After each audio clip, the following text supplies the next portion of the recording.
문은 닫혔어요? 제가 물었죠. 그는 말없이 고개를 끄덕이며 제 어깨에 두툼한 승복용 담요를 덮어 주었어요. 이 방은 조용하겠죠? 그가 웃으며 묻자 저는 장난스럽게 나무벽을 톡톡 두드리며 말했어요. 여기선 새소리 말고는 아무도 못 들을걸요? 그의 익살선 말에 웃음이 터졌고 그 웃음 끝에서 우리는 동시에 가까워졌습니다. 창밖 고요한 산사 풍경보다 이 방 안의 온기가 더 선명했어요. 그렇게 우리는 말 대신 서로의 손끝에서 마음을 확인했죠. 이런 얘기를 해도 놀라지 마세요. 제가 갑자기 이런 말부터 시작한다고 해서 이상하게 생각하지 마세요. 56세인 제가 이런 이야기를 한다고 해서 말이에요. 나이가 들어도 가슴이 이렇게 뛸 수 있구나 싶었거든요. 하지만 여기까지 오기까지 정말 많은 일들이 있었어요. 과연 어떤 일이 벌어졌을까요? 제 놀라운 황혼연애 이야기가 궁금하시다면 구독과 좋아요 버튼을 꼭 눌러주세요. 알림 설정까지 해주시면 더 감동적인 이야기들을 놓치지 않고 보실 수 있어요. 댓글로 여러분의 응원 메시지나 비슷한 경험담도 들려주세요. 그럼 지금부터 제 이야기를 차근차근 들어보세요. 제 이름은 윤미경이에요. 서울 근교의 작은 아파트에서 혼자 살고 있어요. 56세라는 나이가 무겁게 느껴질 때가 많았어요. 남편을 잃고 난 뒤 벌써 4년이 넘었네요. 여러분도 아시겠지만 혼자 사는 게 쉽지 않아요. 매일 아침 일어나면 여기저기 아픈 곳도 많고 예전만큼 기운도 없고 혼자 있는 시간이 길어지니까 자꾸 우울한 생각만 들더라고요. 남편이 세상을 떠나고 나서 처음 몇 달은 정말 힘들었어요. 30년 가까이 함께 살던 사람이 갑자기 없어지니까 모든 게 어색하고 공허했거든요. 아침에 일어나서 습관적으로 두 사람 분량의 밥을 하려다가 깨닫고는 한숨을 쉬기 일쑤였어요. 저녁에 혼자 식사할 때면 맞은편 빈자리가 너무 쓸쓸해서 눈물이 났어요. 친구들이 많이 위로해주고 도와주려고 했지만 결국 집에 돌아오면 혼자였어요. 텔레비전을 켜놓고 있어도 집은 조용했고 밤이 되면 더욱 적막했어요. 이대로 평생 혼자 살아야 하나 하는 생각이 들 때가 많았어요. 가끔은 남편이 있었던 시절이 꿈이었던 것 같기도 하고요. 그래도 하루하루를 살아가야 했어요. 남편이 남겨둔 보험금으로 생활하는 데는 큰 어려움이 없었지만 마음의 공허함은 채울 수가 없었어요. 매일 비슷한 일상의 반복이었어요. 아침에 일어나서 간단히 식사하고 시장에 장을 보러 가거나 병원에 정기 검진을 받으러 가거나 가끔 친구들과 만나서 차를 마시거나 그런 일상들이 무의미하게 느껴질 때가 많았어요. 혹시 여러분도 나이 때문에 새로운 시작을 포기하고 계신가요? 저의 이야기를 듣고 나면 생각이 바뀔지도 모르겠어요. 정말 놀라운 일들이 기다리고 있었거든요. 그렇게 어정쩡한 일상이 계속되던 어느 가을날이었어요. 10월 중순쯤이었는데 단풍이 막 들기 시작하는 계절이었어요. 그날따라 마음이 특히 무거웠던 것 같아요. 아침에 일어나서도 뭘 해야 할지 모르겠더라고요. 이런 생활이 언제까지 계속될까 싶기도 했고요. 그런데 그날 오래된 친구 혜진이가 전화를 걸어왔어요. 미경아, 요즘 어떻게 지내? 라고 물어보더라고요. 그냥 그렇게 지내지 뭐. 라고 대답했는데 제 목소리에서 뭔가 느꼈나 봐요. 너 목소리가 왜 그렇게 힘이 없어? 혹시 시간 있으면 나랑 좋은 곳 다녀올래? 라고 제안하더라고요. 처음에는 별로 내키지 않았어요. 어디 여행을 가자는 건가 싶어서요. 그런데 혜진이가 설명해 주는 걸 들어보니 여행이 아니라 템플스테이였어요. 요즘 마음이 답답하고 우울할 때 절에서 며칠 지내면 정말 좋다더라. 나도 한번 가보고 싶었는데 혼자 가기는 좀 그랬어. 라고 하더라고요. 템플스테이라니 생각해 본 적도 없었어요. 절에서 며칠 지낸다는 게 어떤 건지도 잘 모르겠고요. 하지만 혜진이가 워낙 간절하게 부탁하는 것 같아서 거절하기가 어려웠어요. 그리고 솔직히 이 답답한 일상에서 잠깐이라도 벗어나고 싶은 마음도 있었거든요. 좋아. 그럼 가보자. 라고 대답했어요. 그때만 해도 그 결정이 제 인생을 완전히 바꿔놓을 거라고는 상상도 못했어요. 단지 친구와 함께 며칠 조용한 곳에서 쉬다 오는 정도로만 생각했거든요. 하지만 운명이란 정말 묘한 것 같아요. 가장 평범한 순간에 가장 특별한 만남이 시작될 수 있으니까요. 혜진이와 함께 템플스테이를 신청한 건 그로부터 일주일 후였어요. 강원도에 있는 한적한 산속절이었는데 2박 3일 일정이었어요. 처음 신청할 때만 해도 그냥 조용한 곳에서 쉬다 오는 정도로만 생각했어요. 하지만 막상 출발하는 날이 되니까 묘하게 설레더라고요. 혜진이가 아침 일찍 차로 데리러 왔어요. 미경아, 준비됐어? 정말 좋은 경험이 될 거야. 라고 하면서 환하게 웃더라고요. 저도 오랜만에 어딘가 떠나는 기분이라 마음이 한결 가벼워졌어요. 서울을 벗어나 산으로 향하는 길, 창밖으로 보이는 단풍이 정말 아름다웠어요. 절에 도착했을 때는 오후 2시쯤이었어요. 생각했던 것보다 훨씬 고즈넉하고 평화로운 분위기였어요. 산 중턱에 자리 잡은 절은 단풍으로 물든 나무들에 둘러싸여 있었고 어디선가 풍경 소리가 은은하게 들려왔어요. 처음 와보는 곳인데도 왠지 마음이 편안해지더라고요. 템플스테이 안내를 해주시는 스님께서 저희를 맞이해 주셨어요. 어서 오세요. 이곳에서 편안한 시간 보내시길 바라요. 라고 인사해 주시는데 목소리가 참 따뜻하시더라고요. 다른 참가자들도 하나둘 모이기 시작했어요. 20대부터 60대까지 다양한 연령대의 사람들이 왔더라고요. 숙소는 한옥으로 된 요사체였는데 여자분들과 남자분들이 따로 배정되었어요. 제 방은 다다미가 깔린 조그만 방이었는데 창문을 열면 단풍 든 산이 한눈에 보였어요.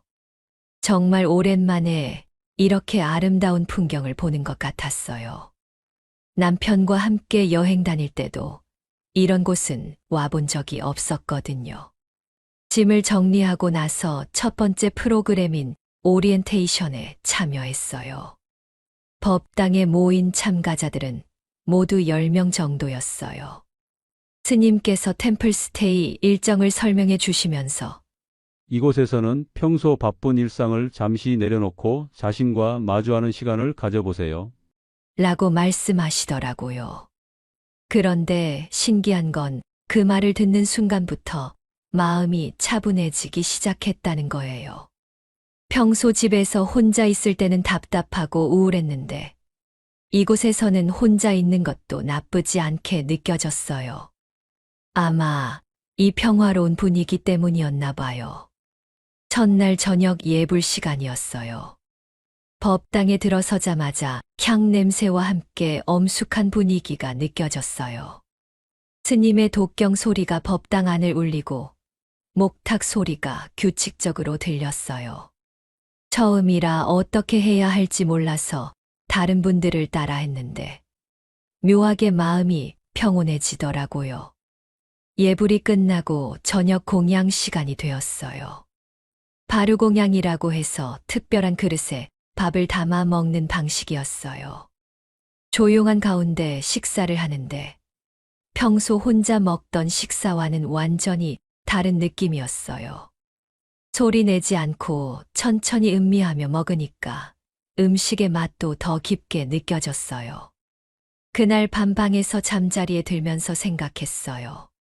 오랜만에 하루 종일 우울한 생각을 하지 않았다는 걸 깨달았거든요. 집에서는 저녁만 되면 남편 생각에 눈물이 났는데 이곳에서는 그런 쓸쓸함보다는 고요한 평화가 더 크게 느껴졌어요. 혹시 이런 게 설렘이라는 건가 하는 생각이 들었어요.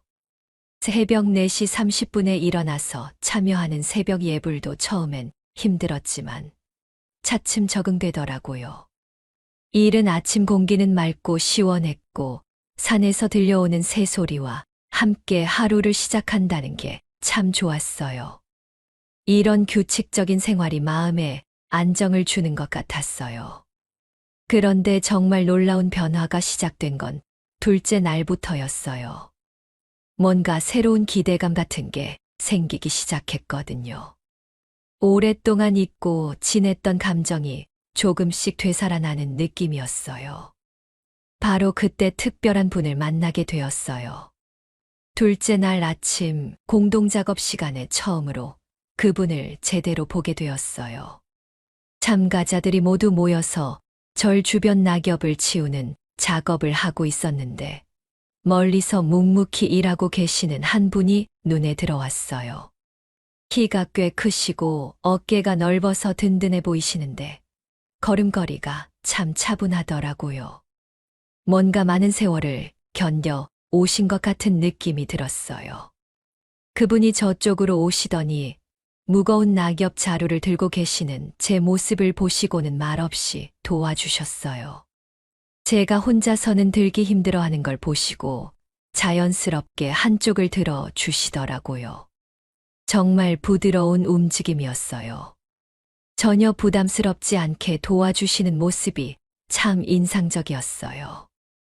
점심 공양 후에 스님께서 참가자들을 소개시켜 주시는 시간이 있었어요. 그때 그분이 강상우라고 자기소개를 하셨어요. 58세 강상우입니다. 최근에 직장에서 은퇴를 하게 되어서 앞으로 어떻게 살아갈지 생각해 보려고 이곳에 왔습니다. 라고 말씀하시는데 목소리가 정말 차분하고 따뜻하더라고요. 무슨 일을 하셨는지는 구체적으로 말씀하지 않으셨지만 뭔가 책임감 있는 일을 오래 해오신 것 같은 느낌이었어요. 상우 씨 차례가 끝나고 제가 소개할 차례가 되었어요. 윤미경입니다. 56세고요. 혼자 지낸 지 좀 되었는데 마음을 다잡고 싶어서 왔습니다. 라고 간단히 말했어요. 그런데 상우 씨가 제 말을 들으시면서 고개를 끄덕이시는 모습이 보였어요. 뭔가 공감하고 계시는 것 같았어요. 자기소개가 끝나고 차담 시간이 있었어요. 참가자들이 둥글게 앉아서 차를 마시며 이야기를 나누는 시간이었는데 상우 씨가 제 옆자리에 앉으셨어요.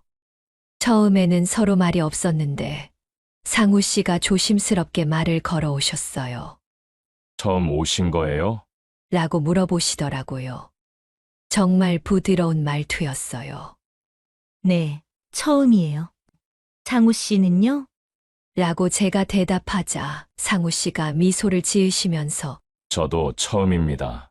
사실 이런 곳에 와본 적이 없어서 좀 낯서네요. 라고 하시더라고요. 그런데 웃으실 때 눈가에 잔주름이 생기는 모습이 참 따뜻해 보였어요. 나이를 먹었지만 여전히 매력적인 분이라는 생각이 들었어요. 차담이 끝나고 개인 명상 시간이 되었어요. 각자 조용한 곳을 찾아서 명상을 하는 시간이었는데 저는 마당 한 구석에 있는 작은 정자로 갔어요.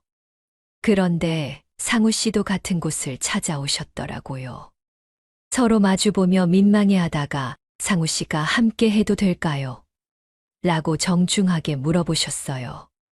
같은 공간에서 명상을 하는데도 전혀 어색하지 않았어요. 오히려 혼자 있을 때보다 더 마음이 편안해지는 느낌이었어요. 가끔 눈을 떠서 상우 씨를 힐끔 보면 정말 깊은 명상에 빠져 계시는 것 같았어요. 그 고요한 모습이 참 안정감을 주었어요. 명상이 끝나고 저희는 자연스럽게 산책을 하게 되었어요. 절 뒤편으로 이어지는 작은 오솔길을 따라 걷는데 상우 씨가 제 보폭에 맞춰서 천천히 걸어주시더라고요. 그런 세심한 배려가 정말 고마웠어요. 여기 공기가 정말 맑네요. 라고 제가 말하자 그러게요. 서울에서는 이런 공기를 마시기 어렵죠. 라고 대답하시면서 깊게 숨을 들이쉬셨어요. 그때 제가 문득 궁금해져서 물어봤어요. 어떤 일을 하셨어요? 상우 씨가 잠깐 생각하시더니 작은 회사를 운영했어요. 그런데 나이가 들면서 후배들에게 맡기고 은퇴하게 되었죠. 라고 말씀하시더라고요. 그러면서 솔직히 갑자기 할 일이 없어지니까 좀 막막하더라고요. 그래서 이런 곳에서 생각을 정리해 보고 싶었어요. 라고 하셨어요. 그 말을 들으니까 제 마음과 비슷한 부분이 많다는 생각이 들었어요. 저도 남편을 잃고 나서 갑자기 삶의 방향을 잃은 것 같았거든요. 저도 비슷해요. 갑자기 혼자가 되니까 뭘 해야 할지 모르겠더라고요. 라고 솔직하게 말했어요. 상우 씨가 제 말을 듣고 고개를 끄덕이시면서 그런 마음 잘 알 것 같아요. 라고 하시더라고요. 그날 저녁부터 상우 씨에 대한 제 생각이 조금씩 달라지기 시작했어요.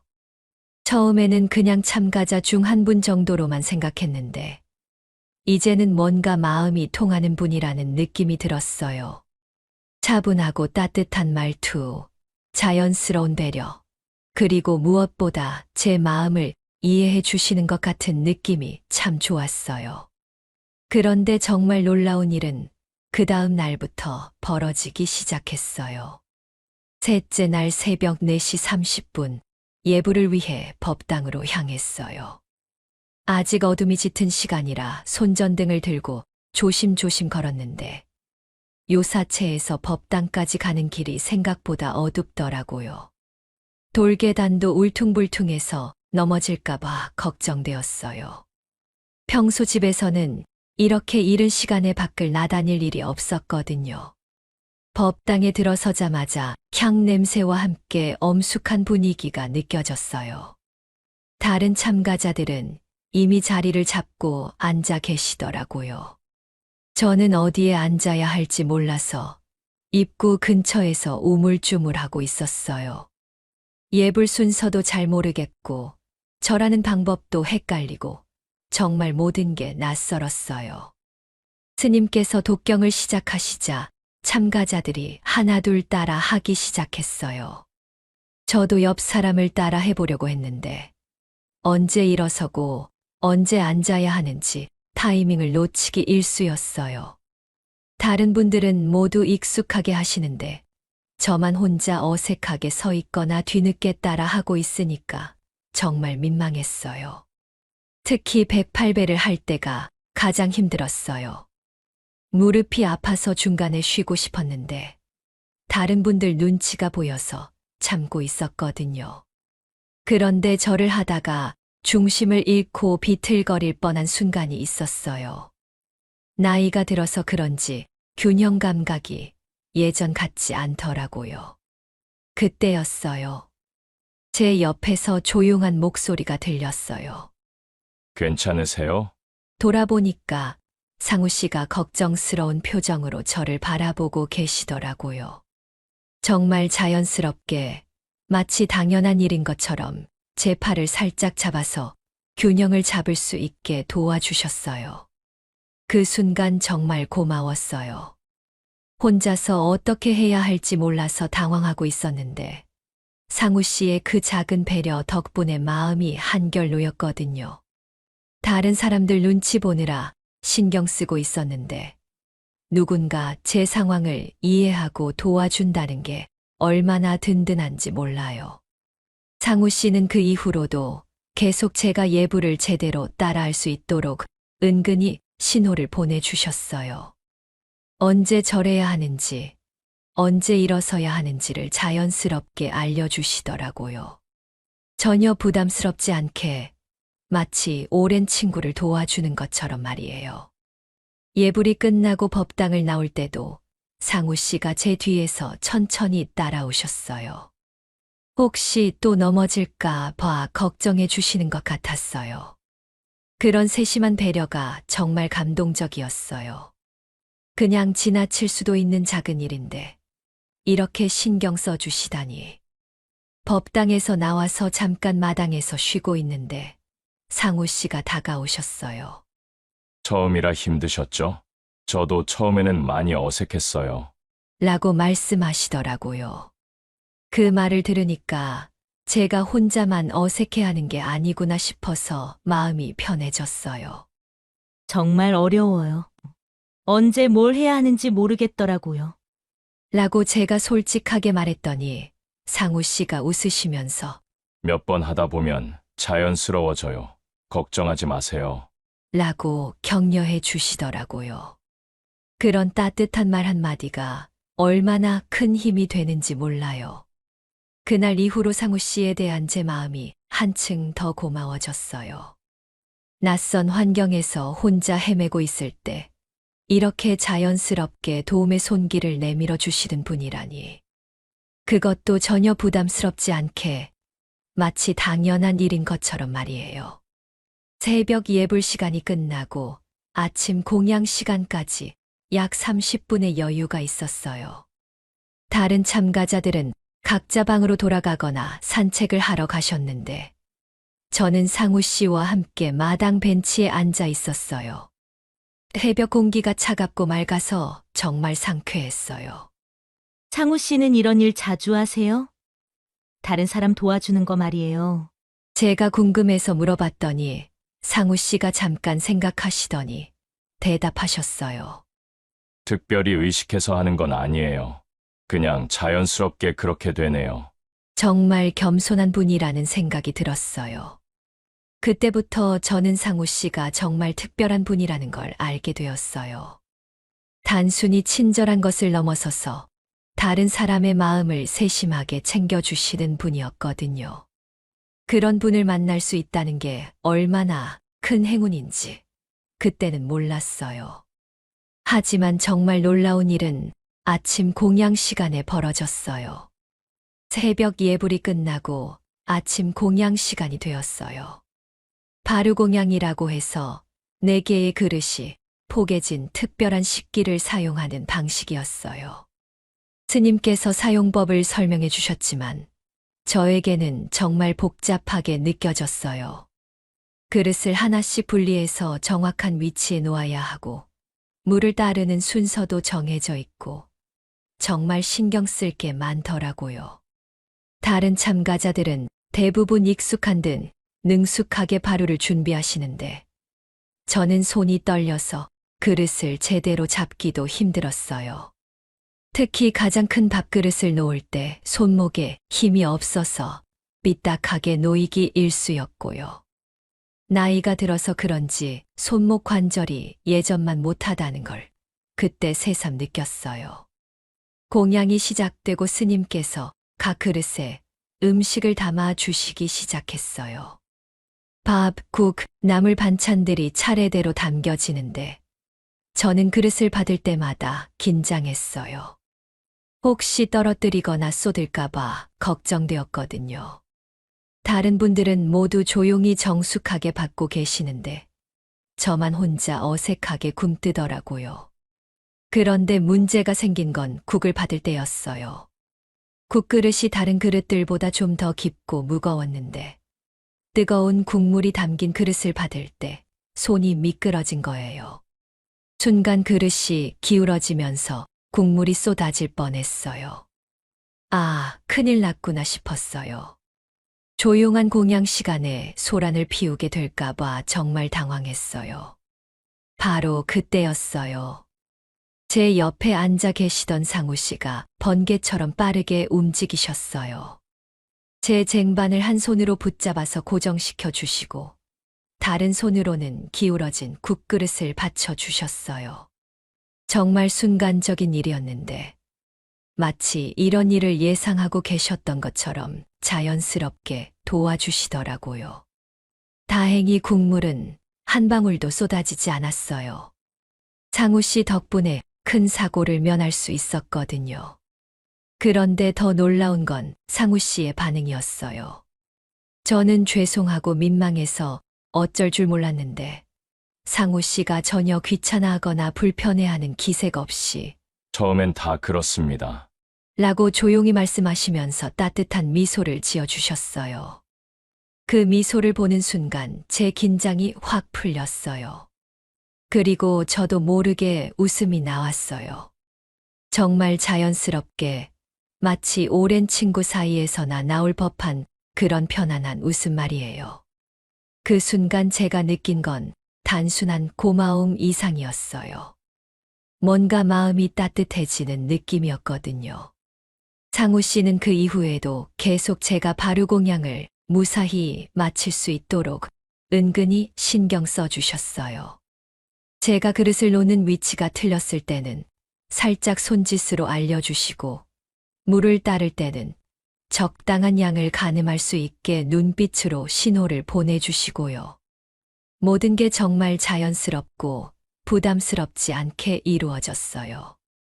공양이 끝나고 그릇을 정리할 때도 마찬가지였어요. 바루를 다시 포개어 정리하는 과정이 또 복잡했는데 상우 씨가 옆에서 천천히 순서를 보여주셨어요. 말로 설명하지 않고 그냥 본인이 하시는 모습을 보여주시는 방식이었는데 그게 더 이해하기 쉬웠어요. 그날 아침 공양을 마치면서 저는 상우 씨에 대해 확실히 다른 느낌을 갖게 되었어요. 처음에는 그냥 친절한 분 정도로 생각했는데 이제는 정말 세심하고 따뜻한 마음을 가진 분이라는 걸 알 수 있었어요. 특히 제가 실수할 뻔했을 때 전혀 당황하지 않고 자연스럽게 도와주시는 모습이 정말 인상적이었어요. 공양 후에 잠깐 마당에서 쉬고 있을 때 상우 씨가 다가오셔서 말씀하셨어요. 괜찮으셨어요? 처음에는 누구나 어려워해요. 정말 진심으로 걱정해 주시는 마음이 느껴졌어요. 덕분에 큰 사고를 면했네요. 정말 고마워요. 라고 제가 대답하자 상우 씨가 별 말씀을요. 서로 도우며 지내는 거죠. 라고 하시더라고요. 그 말을 들으면서 저는 묘한 감정을 느꼈어요. 오랫동안 혼자 지내다 보니 누군가 저를 이렇게 자연스럽게 도와주고 챙겨준다는 게 정말 새롭고 고마웠어요. 그리고 동시에 뭔가 따뜻한 기분이 들었어요. 마치 오래 잊고 있던 감정이 다시 살아나는 것 같은 느낌 말이에요. 그날 이후로 상우 씨와 저는 더욱 자연스럽게 이야기를 나누게 되었어요. 템플스테이의 다른 프로그램들도 함께 참여하면서 점점 더 가까워졌고요. 그런데 정말 특별한 순간은 그 다음날 산길에서 벌어졌어요. 여러분도 이런 따뜻한 배려를 받아본 경험이 있으신가요? 어려운 순간에 누군가 자연스럽게 도움의 손길을 내밀어 주면 정말 큰 감동이 되잖아요. 앞으로 미경 씨와 상우 씨 사이에 어떤 일들이 벌어질지 궁금하시다면 구독과 좋아요 버튼을 꼭 눌러주세요. 알림 설정까지 해주시면 다음 이야기를 놓치지 않고 보실 수 있을 거예요. 댓글로는 여러분의 따뜻한 응원이나 비슷한 경험담도 들려주세요. 여러분의 관심이 저에게 큰 힘이 됩니다. 아침 공양이 끝나고 점심시간 전까지는 침묵 수행 시간이었어요. 스님께서 절 뒤편 산길로 안내해 주시면서 각자 조용히 걸으며 명상하는 시간이라고 설명해 주셨어요. 말을 하지 않고 오직 걷기에만 집중하면서 자신의 내면을 들여다보는 프로그램이었거든요. 처음에는 말을 하지 않는다는 게 어색했지만 막상 시작해보니 생각보다 편안했어요. 산길은 완만한 경사로 이어져 있었는데 가을 단풍이 절정을 이루고 있어서 정말 아름다웠어요. 떨어진 낙엽들이 길에 융단처럼 깔려 있어서 발밑에서 바스락거리는 소리가 정겨웠어요. 평소 서울에서는 느낄 수 없는 자연의 소리들이 귀에 들렸어요. 새소리, 바람소리, 나무잎 스치는 소리 같은 것들 말이에요. 참가자들은 각자 적당한 간격을 두고 걷고 있었는데 어느새 상우 씨가 제 옆에서 함께 걷고 계시더라고요. 침묵 수행이라 말을 할 수는 없었지만 그분이 곁에 있다는 것만으로도 마음이 편안해졌어요. 혼자 걸으면 외로울 것 같았는데 누군가 함께 있다는 느낌이 참 좋았어요. 상우 씨는 정말 조용한 분이세요. 걸을 때도 발소리가 거의 나지 않을 정도로 조심스럽게 걸으시더라고요. 하지만 그 은은한 발걸음 소리가 제게는 큰 위로가 되었어요. 쫄깃쫄깃, 바스락바스락, 낙엽을 밟는 소리가 일정한 리듬으로 들려와서 마치 자장가 같았어요. 때로는 제가 걸음이 느려져도 상우 씨는 절대 앞서 가지 않으셨어요. 제 보폭에 맞춰서 천천히 걸어주시더라고요. 가끔 돌불이나 나뭇가지 같은 장애물이 있으면 먼저 피해 가시면서 제게 조심하라는 손짓을 해주시기도 했어요. 말없는 배려가 정말 고마웠어요. 산길을 걷다 보니 중간에 작은 쉼터가 나왔어요. 나무 벤치가 하나 놓여 있는 곳이었는데 다른 참가자들은 계속 걸어가시는데 저는 좀 쉬고 싶어서 벤치에 앉았어요. 그러자 상우 씨도 자연스럽게 제 옆에 앉으셨어요. 괜찮으세요? 라고 조용히 물어보시더라고요. 침묵 수행이라고 해서 완전히 말을 하면 안 되는 건 아니었어요. 필요한 경우에는 최소한의 대화는 괜찮다고 하셨거든요. 네, 괜찮아요. 잠깐만 쉬었다 갈게요. 라고 제가 대답하자 상우 씨가 천천히 하세요. 서두를 필요 없어요.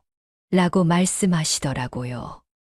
그 짧은 휴식 시간 동안 저희는 말없이 앉아서 주변 풍경을 바라봤어요. 산 아래로 절의 지붕이 보이고 그 너머로 구름이 천천히 흘러가고 있었어요. 도시에서는 절대 볼 수 없는 평화로운 풍경이었어요. 그런데 신기한 건 상우 씨와 함께 있으니까 그 풍경이 더욱 아름답게 느껴진다는 거였어요. 휴식을 마치고 다시 걷기 시작했는데 이번에는 좀 더 가파른 오르막길이었어요. 숨이 차기 시작했지만 상우 씨가 옆에서 함께 걸어주시니까 포기하고 싶지 않았어요. 가끔 제가 너무 힘들어하면 상우 씨가 걸음을 늦춰주시기도 했고요. 산길의 맨 끝에는 작은 암자가 하나 있었어요. 그곳에서 잠깐 둘러보고 내려오는 코스였는데 암자에서 바라본 전망이 정말 장관이었어요. 저 멀리 서울 방향까지 보이는 것 같았어요. 그 순간 상우 씨가 조용히 말씀하셨어요. 여기 와보니 모든 게 작아 보이네요. 평소 걱정했던 것들도. 그 말을 들으니까 정말 그런 것 같았어요. 남편을 잃고 혼자 사는 것에 대한 불안, 나이 드는 것에 대한 걱정, 앞으로 어떻게 살아야 할지에 대한 막막함, 이런 것들이 이 높은 곳에서 보니까 별거 아닌 것처럼 느껴졌어요. 그리고 상우 씨와 함께 이런 경험을 하고 있다는 것 자체가 큰 위로가 되었어요. 하산길은 더욱 조용했어요. 오를 때보다 걸음이 가벼워서 그런지 저희는 거의 말없이 걸었어요. 하지만 그 침묵이 전혀 어색하지 않았어요. 상우 씨의 발걸음 소리를 들으면서 걷는 것만으로도 충분히 평안했어요. 마치 오래된 친구와 함께 산책하는 것 같은 편안함이었어요. 절에 돌아와서 침묵 수행이 끝났을 때 상우 씨가 저에게 말씀하셨어요. 함께 걸으니까 더 좋았어요. 혼자였다면 중간에 포기했을 것 같은데. 저도 같은 생각이었어요. 혼자였다면 중간에 지쳐서 돌아갔을 것 같은데 상우 씨와 함께여서 끝까지 걸을 수 있었거든요. 그날의 침묵 수행은 정말 특별한 경험이었어요. 말을 하지 않아도 서로의 마음이 통한다는 걸 느꼈거든요. 상우 씨의 조용한 발걸음 소리가 저에게는 가장 큰 위로이자 동행의 증거였어요. 그리고 그 순간부터 저는 확실히 느꼈어요. 이분과 함께 있으면 어디든 갈 수 있을 것 같다는 믿음 말이에요. 점심 공양이 끝나고 오후에는 울력이라고 하는 공동작업 시간이 있었어요.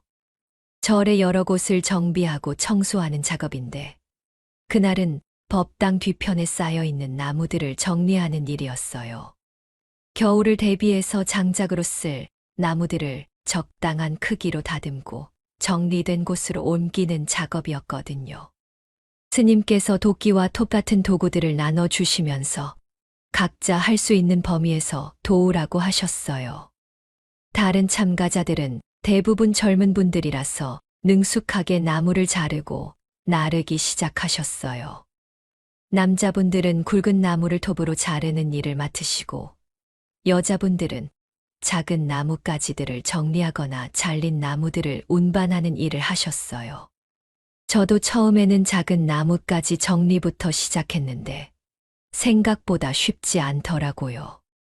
작은 나무라고 해도 여러 개를 한꺼번에 들고 이동하려니까 생각보다 무거웠어요.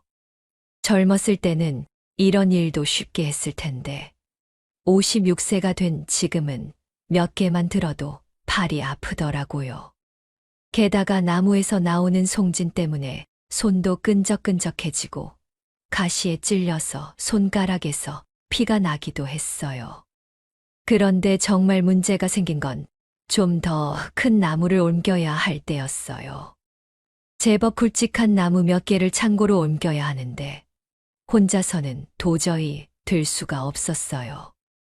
다른 분들께 도움을 청하기도 좀 그렇고 그렇다고 포기하기도 애매하고 해서 한참 망설이고 있었어요. 나무 앞에 서서 어떻게 해야 할지 고민만 하고 있었거든요. 바로 그때 상우 씨가 제 곁에 나타나셨어요. 제가 나무 앞에서 고민하고 있는 모습을 보셨나 봐요. 아무 말씀도 안 하시고 그냥 조용히 나무를 들어 올리시더라고요. 정말 자연스럽게 마치 당연한 일인 것처럼 말이에요. 그리고는 어디로 옮기면 될까요? 라고 조용히 물어보셨어요. 저는 정말 고마웠지만 동시에 미안했어요. 제가 해야 할 일을 상우 씨가 대신 해주시는 것 같아서요. 아니에요. 제가 할게요. 라고 말했지만 상우 씨는 함께 하면 되죠. 라고 하시면서 이미 나무를 들고 창고 쪽으로 걸어가고 계셨어요. 저는 그분을 따라가면서 작은 나뭇가지들을 정리해서 들고 갔어요. 그 이후로 상우 씨는 계속 제가 힘들어하는 작업들을 도와주셨어요. 제가 들기 어려워하는 무거운 나무들은 말없이 대신 들어서 옮겨주시고, 높은 곳에 있는 나뭇가지들은 대신 잘라서 내려주시고요. 모든 걸 정말 자연스럽게, 전혀 부담스럽지 않게 해주시더라고요. 1시간 정도 작업을 하니까 상우 씨 이마에 땀이 맺히기 시작했어요. 10월이라서 날씨가 그렇게 덥지는 않았는데도 열심히 일하시느라 땀을 흘리고 계셨어요. 셔츠 등 부분도 땀에 젖어 있었고요. 그런데 그 모습이 제게는 정말 든든하게 보였어요.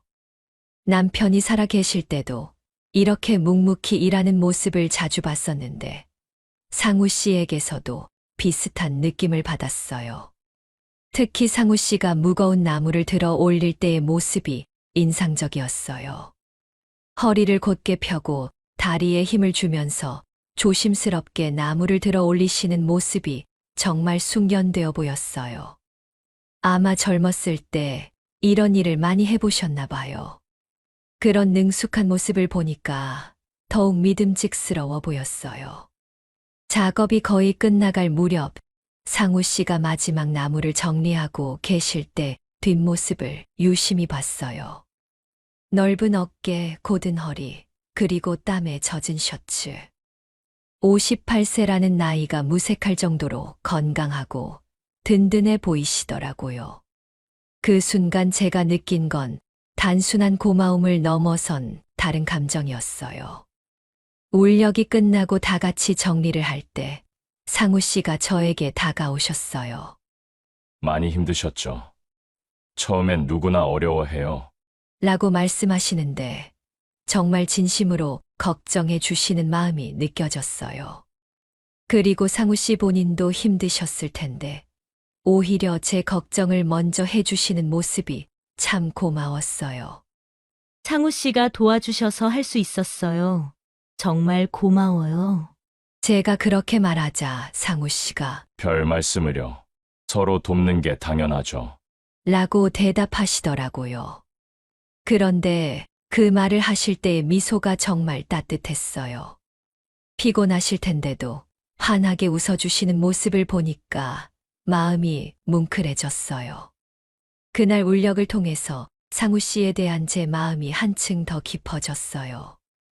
말로 표현하지 않아도 제가 어려워하는 걸 알아채시고 자연스럽게 도와주시는 모습, 그리고 묵묵히 일하시는 든든한 뒷모습을 보면서 이분이 정말 믿을 만한 분이라는 걸 확신하게 되었어요. 그리고 무엇보다 이렇게 누군가 제 곁에서 든든하게 함께 해준다는 게 얼마나 고마운 일인지 새삼 깨달았어요. 그날 저녁 정말 특별한 시간이 기다리고 있었어요. 저녁 예불과 공양이 끝나고 나면 저희 참가자들에게는 자유 시간이 주어졌어요. 대부분 방으로 돌아가서 휴식을 취하시거나 개인적인 명상을 하시는 시간이었는데 저는 하루 종일 실내에 있다가 저녁에는 바깥 공기를 마시고 싶어서 절의 정원으로 나갔어요. 정원 한쪽에는 작은 나무 벤치가 하나 있었는데 단풍나무 아래 놓여 있어서 참 아늑한 자리였어요. 벤치에 앉아서 저녁 하늘을 바라보고 있는데 절 곳곳에서 풍경 소리가 은은하게 들려왔어요. 바람에 흔들리는 풍경들이 내는 맑고 청아한 소리가 마음을 평안하게 해주었어요. 도시에서는 들을 수 없는 자연의 소리들이었거든요. 멀리서 들려오는 스님들의 독경 소리와 함께 어우러져서 정말 신비로운 분위기를 만들어냈어요. 그렇게 혼자 앉아서 하루를 정리하는 시간을 갖고 있는데 누군가 조용히 다가오는 발소리가 들렸어요. 돌아보니까 상우 씨였어요. 저처럼 저녁 공기를 마시려고 나오신 것 같았어요. 여기 앉아도 될까요? 라고 정중하게 물어보시더라고요. 저는 당연히 괜찮다고 했고 상우 씨가 제 옆에 자연스럽게 앉으셨어요. 처음에는 서로 말없이 앉아 있었어요. 하지만 전혀 어색하지 않았어요. 오히려 편안했어요. 풍경 소리와 함께 저녁 바람이 살랑살랑 불어와서 정말 평화로웠거든요. 상우 씨도 저처럼 하늘을 바라보시면서 깊게 숨을 들이쉬고 계셨어요. 그런 조용한 시간이 한 10분 정도 흘렀을까요? 상우 씨가 먼저 말문을 여셨어요. 여기 와서 마음이 많이 편해졌어요. 정말 진심이 담긴 목소리였어요. 저도 같은 마음이었기 때문에 고개를 끄덕이면서 대답했어요. 저도 그래요. 오랜만에 이렇게 평안한 기분이에요. 그러자 상우 씨가 저를 바라보시면서 평소에 많이 힘드셨겠어요. 라고 말씀하시더라고요. 그 말을 들으니까 가슴이 뭉클해졌어요. 그동안 혼자 지내면서 힘들었던 마음을 누군가 이해해 주신다는 느낌이었거든요. 혼자 지내다 보니 외로울 때가 많아요. 창우 씨는 어떠세요? 제가 솔직하게 물어보자 상우 씨도 잠깐 생각하시더니 저도 마찬가지예요. 은퇴하고 나니까 갑자기 할 일이 없어져서 허전하더라고요. 라고 하셨어요. 그날 저녁부터 저희의 정원 벤치 시간이 시작되었어요. 매일 저녁 예불이 끝나면 어김없이 그 벤치에서 만나서 하루 있었던 일들을 조용히 나누는 시간이 되었거든요. 템플스테이 프로그램 이야기부터 시작해서 과거 이야기, 앞으로의 계획까지 정말 다양한 이야기를 나눴어요. 특히 상우 씨는 정말 좋은 이야기 상대였어요. 제가 말하는 걸 끝까지 들어주시고, 적절한 때에 공감해 주시고, 가끔은 깊이 있는 조언도 해 주시더라고요. 그리고 무엇보다 제 마음을 이해해 주려고 노력하시는 게 느껴졌어요. 남편을 잃고 혼자 지내는 외로움에 대해서도 정말 잘 이해해 주셨어요. 상우 씨의 이야기도 들으면서 이분이 어떤 분인지 조금씩 알게 되었어요. 작은 제조업체를 운영하셨는데 후배들에게 넘기고 은퇴하신 후 갑자기 빈 시간이 많아져서 막막하셨다고 하더라고요. 특히 아내분을 몇 년 전에 먼저 보내신 후로는 더욱 외로우셨다는 말씀을 하셨을 때 저는 정말 많은 공감이 되었어요. 저희는 서로 비슷한 상처와 외로움을 가지고 있었던 거예요. 중년이 되어서 배우자를 잃고 혼자 지내는 어려움, 나이가 들어가면서 느끼는 막막함, 앞으로 어떻게 살아야 할지에 대한 고민들. 이런 것들을 함께 나누면서 저희는 점점 더 가까워졌어요.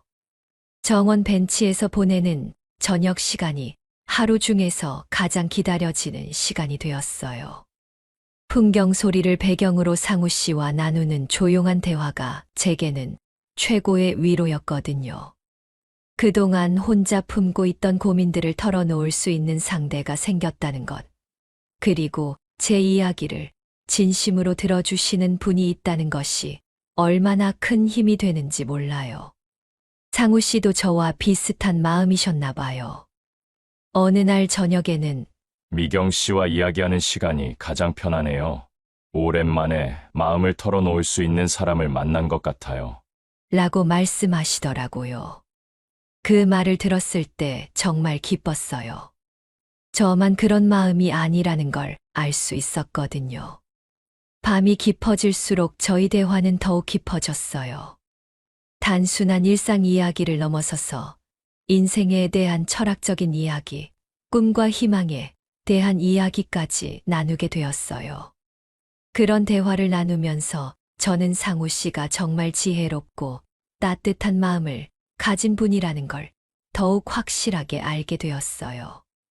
특히 인상 깊었던 건 상우 씨가 나이가 들수록 함께할 사람이 더 소중해지는 것 같아요. 라고 하셨던 말이에요. 그 말이 제 마음에 깊이 와닿았거든요. 정말 그런 것 같았어요. 젊을 때는 혼자서도 충분하다고 생각했는데 나이가 들수록 누군가와 함께하는 시간이 얼마나 소중한지 절실하게 느끼게 되더라고요. 그런 저녁 시간들이 쌓이면서 저는 상우 씨에 대한 마음이 조금씩 변화하는 걸 느꼈어요. 처음에는 단순히 좋은 분, 편안한 대화 상대 정도로 생각했는데 이제는 뭔가 더 특별한 감정이 생기기 시작했거든요. 그런데 그런 마음의 변화가 정점에 달한 건 바로 그 다음 날 밤이었어요. 그날 밤 9시쯤 스님께서 특별한 프로그램을 준비해 주셨어요. 촛불 명상이라고 해서 각자 작은 촛불을 들고 법당에서 조용히 명상하는 시간이었어요. 10월 말이라 밤 공기가 꽤 차가워졌는데 법당 안도 생각보다 쌀쌀했어요. 참가자들이 하나씩 촛불을 받아서 둥글게 앉았는데 촛불의 작은 불빛들이 어둠 속에서 정말 신비로워 보였어요. 스님께서 촛불 명상에 대해 설명해 주셨어요. 촛불의 작은 불꽃에 마음을 집중하면서 내면의 평화를 찾는 시간이라고 하셨거든요.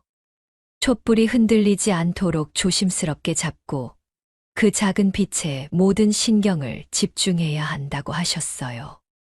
처음 해보는 명상이라서 좀 어색했지만 다른 분들을 따라서 자세를 잡고 촛불을 바라보기 시작했어요. 그런데 문제가 생긴 건 명상을 시작한 지 10분 정도 지났을 때였어요. 법당 안이 정말 추워서 손이 시리기 시작한 거예요. 처음에는 참을만 했는데 시간이 지날수록 손가락 끝이 얼얼해지면서 촛불을 제대로 잡고 있기 어려워졌어요.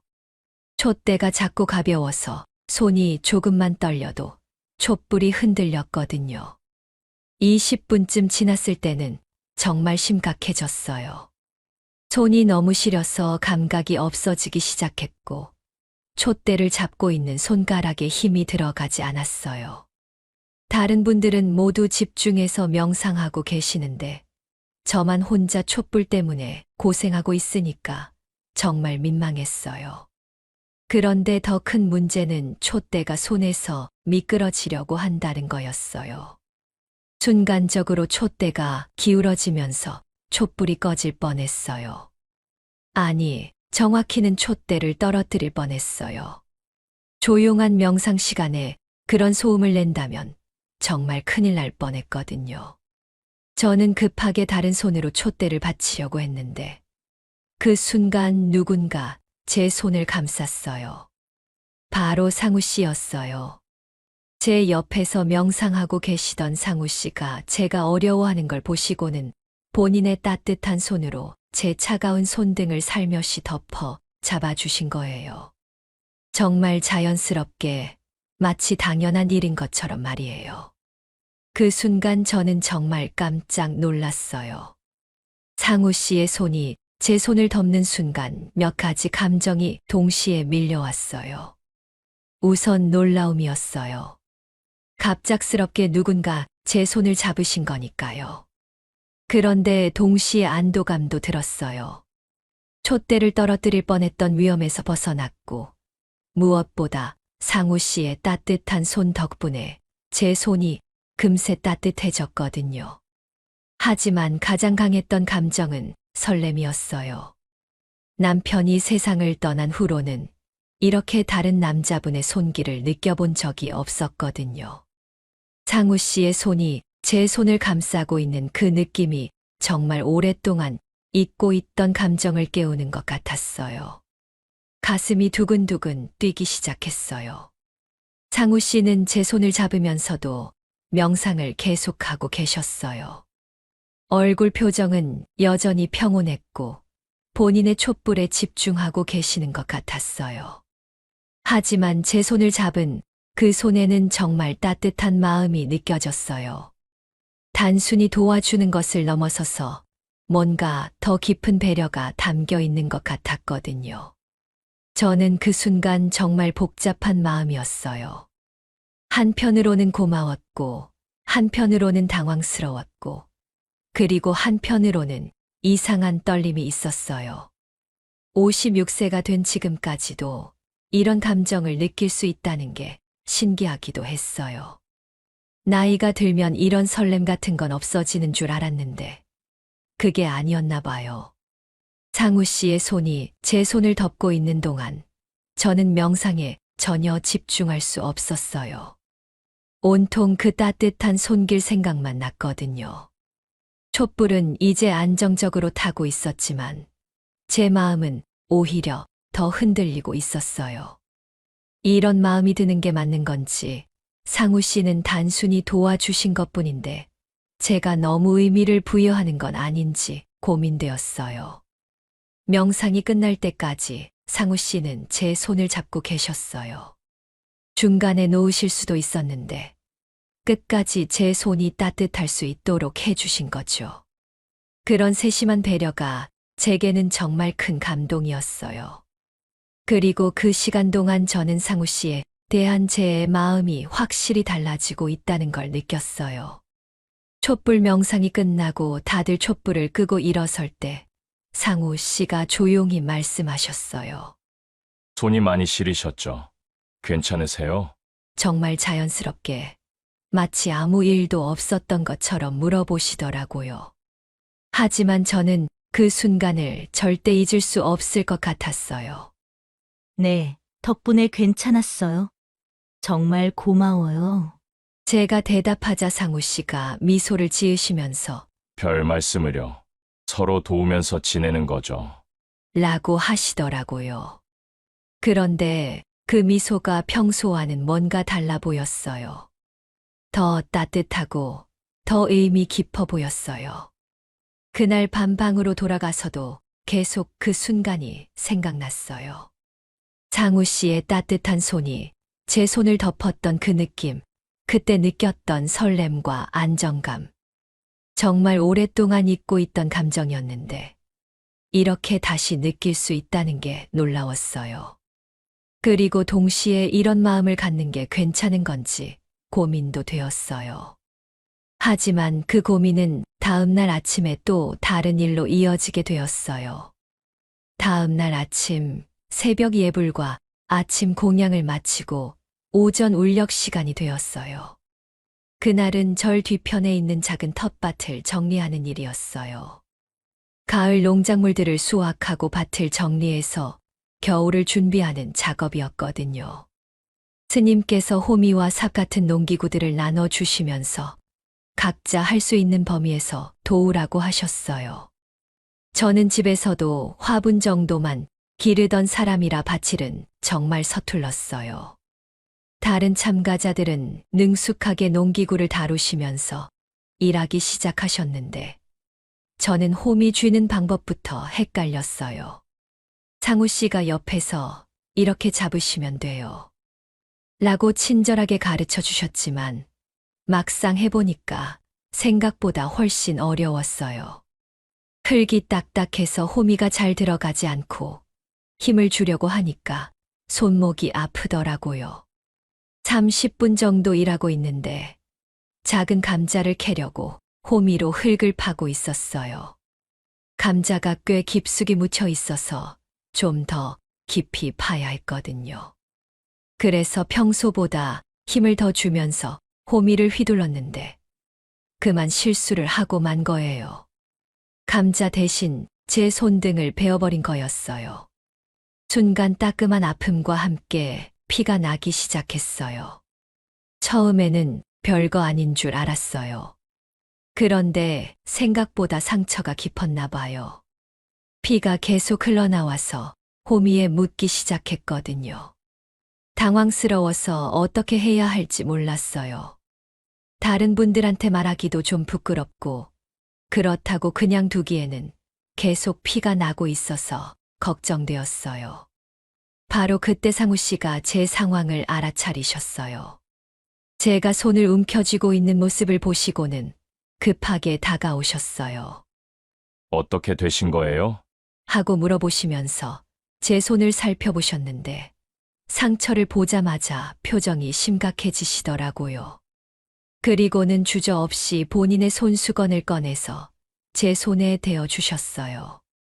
괜찮으세요? 상처 깊진 않습니다.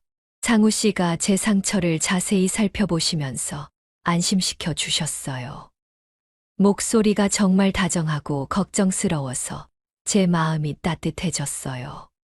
아프긴 했지만 상우 씨가 이렇게 챙겨주시니까 별거 아닌 것 같은 느낌이 들었어요. 상우 씨는 제 손에서 피를 닦아내신 후 어디선가 작은 구급상자를 가져오셨어요. 나중에 알고 보니 상우 씨가 미리 준비해 두신 거더라고요. 아마 이런 상황에 대비해서 챙겨오신 것 같았어요. 정말 세심한 분이라는 생각이 들었어요.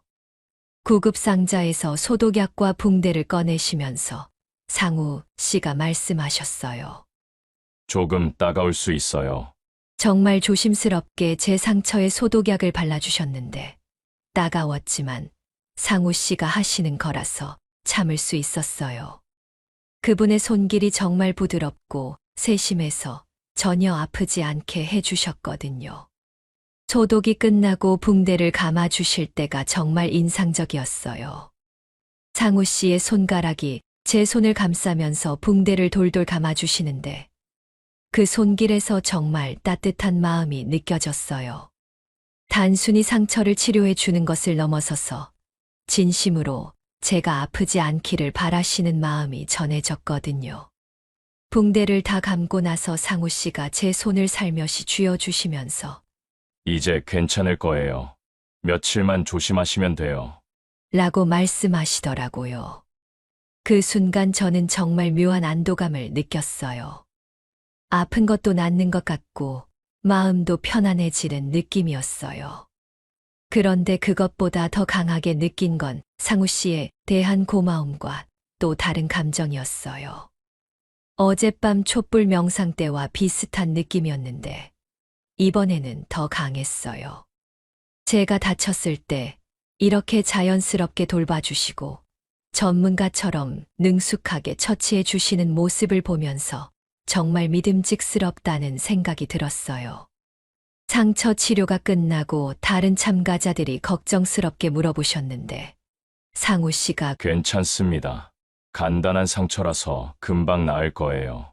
라고 대신 대답해 주시더라고요. 마치 제 보호자가 된 것 같은 느낌이었어요. 그런 상우 씨의 모습이 정말 든든해 보였어요. 그날 오전 울력은 그렇게 끝이 났어요. 제가 다쳤으니까 더 이상 바치를 할 수는 없었거든요. 상우 씨도 저를 챙겨주시느라 일을 제대로 못하셨는데 전혀 불평하지 않으시고 오히려 제가 괜찮은지만 계속 확인해 주셨어요. 점심 공양 시간이 되어서 법당으로 향하는데 상우 씨가 제 옆에서 천천히 걸어주셨어요. 손 아프시죠? 무리하지 마세요. 정말 세심하게 계속 챙겨주시는 모습이 고마웠어요. 그리고 무엇보다 그런 관심과 배려가 제게는 오랫동안 느껴보지 못한 감정을 불러일으키고 있었어요. 여러분도 이런 상황에서 누군가의 따뜻한 배려를 받아본 경험이 있으신가요? 다친 상처보다 마음이 더 따뜻해지는 그런 순간 말이에요. 미경 씨와 상우 씨의 관계가 어떻게 더 깊어질지 궁금하시다면 구독과 좋아요 버튼을 꼭 눌러주세요. 댓글로도 여러분의 따뜻한 응원 메시지나 비슷한 경험담을 들려주시면 정말 감사하겠어요. 그날 오후 차담 시간, 저희는 더욱 깊은 이야기를 나누게 되었어요. 점심 공양이 끝나고 오후 자유 시간이 되었어요. 제 손이 아직 아파서 다른 활동에 참여하기는 어려웠는데 상우 씨가 차담을 함께 하자고 제안해 주셨어요. 절의 작은 차실로 가서 마주 앉았는데 창밖으로 보이는 가을 풍경이 정말 아름다웠어요. 스님께서 직접 우려주신 따뜻한 차를 마시면서 저희는 자연스럽게 깊은 이야기를 나누기 시작했어요. 처음에는 템플스테이 프로그램에 대한 소감 같은 가벼운 이야기였어요. 하지만 시간이 지나면서 점점 더 개인적인 이야기들이 나오기 시작했어요. 상우 씨가 먼저 본인의 과거에 대해 말씀해 주셨어요. 젊었을 때부터 정말 열심히 살아오셨는데 아내분을 5년 전에 암으로 잃으신 후 많이 힘드셨다고 하더라고요. 그때가 정말 어려웠어요. 30년 넘게 함께 살던 사람이 갑자기 없어지니까 뭘 해야 할지 모르겠더라고요. 상우 씨의 목소리에 깊은 슬픔이 묻어나왔어요. 그 말을 들으면서 저도 남편을 잃었을 때 그 막막함이 다시 떠올랐어요. 같은 아픔을 겪으신 분이라서 그런지 더욱 마음이 아팠어요. 저도 용기를 내서 제 이야기를 털어놓기 시작했어요. 남편과의 추억들, 갑작스러운 이별의 충격, 그리고 혼자 남겨진 후의 외로움과 두려움까지. 평소에는 누구에게도 말하지 못했던 이야기들을 상우 씨 앞에서는 자연스럽게 꺼낼 수 있었어요. 그분이 제 마음을 이해해 주실 거라는 믿음이 있었거든요. 상우 씨는 제 이야기를 정말 진지하게 들어주셨어요. 중간중간 고개를 끄덕이시면서 공감해 주시고 가끔은 눈물을 글썽이시면서 제 아픔을 함께 느껴주시더라고요. 그런 진심 어린 반응이 제게는 큰 위로가 되었어요. 오랜만에 누군가 제 마음을 이렇게 깊이 이해해 주는 느낌이었어요. 차를 다시 우려 마시면서 저희는 더 깊은 이야기로 들어갔어요. 각자가 겪었던 상실감, 나이 들어가면서 느끼는 불안감, 앞으로의 삶에 대한 걱정들. 이런 무거운 주제들인데도 상우 씨와 나누니까 마음이 한결 가벼워지는 느낌이었어요. 혼자 짊어지고 있던 짐을 함께 나눠지는 것 같았거든요. 사실 요즘 제일 무서운 게 혼자 늙어가는 거였어요. 제가 솔직하게 털어놓자 상우 씨가 깊이 공감하시면서 본인도 같은 걱정을 하고 계신다고 말씀하셨어요. 중년 이후의 외로움이라는 게 젊을 때는 몰랐던 깊고 무거운 감정이라는 것을 저희 둘 다 잘 알고 있었어요. 그런데 신기한 건 그런 무거운 이야기들을 나누면서도 마음이 점점 편안해졌다는 거였어요. 제 마음 깊은 곳에 자리 잡고 있던 공허함이 조금씩 메워지는 느낌이었어요. 상우 씨도 비슷한 마음이셨나 봐요. 표정이 처음보다 훨씬 밝아 보이셨거든요. 2시간 넘게 이야기를 나누면서 저는 상우 씨에 대해 정말 많은 것을 알게 되었어요. 겉으로는 조용하고 침착해 보이시지만 속으로는 저와 비슷한 고민과 아픔을 안고 계시는 분이었어요. 그리고 무엇보다 그런 어려움 속에서도 다른 사람을 배려할 줄 아는 따뜻한 마음을 가지신 분이었어요. 차담이 끝날 무렵 상우 씨가 조용히 말씀하셨어요. 이렇게 마음을 터놓고 이야기할 수 있어서 정말 좋네요. 저도 같은 마음이었어요. 오랜만에 제 속마음을 다 털어놓고 나니까 정말 홀가분했거든요. 마치 마음속에 쌓여있던 응어리가 풀어진 것 같은 느낌이었어요. 그날 오후의 차담은 저에게 정말 특별한 시간이 되었어요. 단순히 이야기를 나눈 것을 넘어서서 서로의 마음 깊은 곳까지 들여다볼 수 있었던 시간이었거든요. 그리고 그 과정에서 상우 씨에 대한 제 마음이 더욱 깊어졌어요. 이제는 단순한 호감을 넘어서서 정말 소중한 사람이라는 생각이 들었어요. 무엇보다 혼자가 아니라는 느낌을 받을 수 있었어요.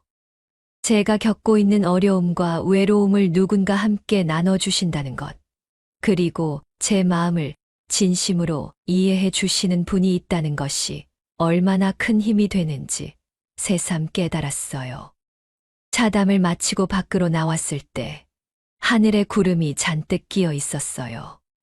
곧 비가 올 것 같은 날씨였어요. 하지만 제 마음은 그 어느 때보다 맑고 평안했어요. 상우 씨와 함께 산책이라도 하며 이 좋은 기분을 계속 이어가고 싶었어요. 그런데 정말 예상치 못한 일이 벌어지려고 하고 있었어요. 깊은 차담을 마치고 상우 씨와 함께 절 주변을 산책하기로 했어요. 오후 3시쯤이었는데 하늘이 잔뜩 흐려서 언제 비가 내려도 이상하지 않을 날씨였어요. 하지만 차담으로 마음이 많이 가벼워진 상태라서 산책을 포기하고 싶지 않았어요. 상우 씨도 같은 마음이셨나 봐요. 조금 걸어보자고 하시면서 절 뒤편으로 이어지는 작은 오솔길로 발걸음을 향하셨거든요. 산책길은 단풍나무와 소나무들이 우거진 조용한 숲길이었어요. 낙엽들이 바닥에 수북이 쌓여 있어서 걸을 때마다 바스락거리는 소리가 정겨웠어요. 상우 씨는 제 걸음에 맞춰서 천천히 걸어주셨고 가끔 돌불이나 나뭇가지 같은 장애물이 있으면 먼저 치워주시거나 조심하라고 알려주셨어요. 그런 자연스러운 배려가 정말 고마웠어요. 20분 정도 걸었을까요? 갑자기 하늘에서 빗방울이 떨어지기 시작했어요. 처음에는 몇 방울씩 떨어지더니 금세 굵은 빗줄기로 바뀌었어요. 10월 말의 소나기였어요. 비 온다. 제가 깜짝 놀라서 말했지만 우산을 가져오지 않았기 때문에 어쩔 수 없었어요. 상우 씨가 주위를 둘러보시더니 저기 정자가 있네요. 라고 하시면서 제 손을 잡고 뛰기 시작하셨어요. 작은 정자까지는 50m 정도의 거리였는데 그 짧은 순간에 저희는 완전히 비에 젖었어요. 정자 처마 밑에 도착했을 때는 둘 다 숨이 차고 머리카락과 옷이 흠뻑 젖어 있었어요. 하지만 이상하게도 전혀 불쾌하지 않았어요. 오히려 마치 어린아이가 된 것처럼 즐거웠어요. 상우 씨도 웃고 계셨거든요. 정자는 그리 크지 않은 전통 한옥 양식의 작은 건물이었어요. 사방이 트여 있어서 바람이 통했지만 처마가 깊어서 비는 피할 수 있었어요. 저희는 가운데 있는 나무 평상에 나란히 앉았어요. 젖은 옷 때문에 조금 추웠지만 상우 씨가 곁에 있으니까 괜찮았어요. 소나기는 점점 더 세게 내리기 시작했어요. 처마 끝에서 떨어지는 물줄기가 마치 투명한 커튼 같았어요. 바람에 날려서 가끔 빗방울들이 정자 안까지 날아와서 제 얼굴에 닿았어요. 시원하고 깨끗한 빗방울이었어요. 그런 빗방울을 맞으면서 상우 씨와 나란히 앉아 있으니까 정말 평화로웠어요. 처음에는 서로 젖은 옷 때문에 어색했어요. 하지만 시간이 지나면서 그런 어색함은 사라졌어요. 대신 묘한 친밀감이 생겼어요. 함께 비를 맞고 함께 피하면서 더 가까워진 느낌이었어요. 상우 씨도 비슷한 마음이셨나 봐요. 편안한 표정으로 빗소리를 들으시면서 가끔 저를 보시고 미소를 지으셨어요. 비가 이렇게 갑자기 올 줄 몰랐네요. 상우 씨가 젖은 머리를 손으로 넘기시면서 말씀하셨어요. 그러게요. 하지만 나쁘지 않아요. 제가 대답하자 상우 씨가 고개를 끄덕이시면서 저도 그렇게 생각해요. 라고 하셨어요. 정말 진심이 담긴 말씀이었어요. 빗소리를 배경으로 저희는 조용히 앉아 있었어요. 굳이 대화를 나누지 않아도 편안했어요. 가끔 바람에 흩날리는 빗방울이 저희 쪽으로 날아올 때면 상우 씨가 자연스럽게 저를 가려주시곤 했어요. 그런 작은 행동 하나하나가 제게는 큰 감동이었어요. 30분 정도 지났을까요? 소나기가 조금씩 잦아들기 시작했어요. 하지만 저희는 서둘러 나가려고 하지 않았어요. 이 고요하고 평화로운 시간을 조금 더 즐기고 싶었거든요. 상우 씨도 같은 마음이셨나 봐요. 전혀 서두르는 기색이 없으시더라고요. 그 시간 동안 저는 정말 많은 것을 느꼈어요.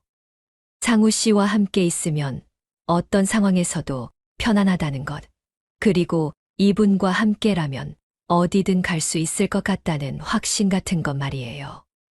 비를 피해서 작은 정자에 갇혀 있는 상황인데도 전혀 답답하지 않았어요.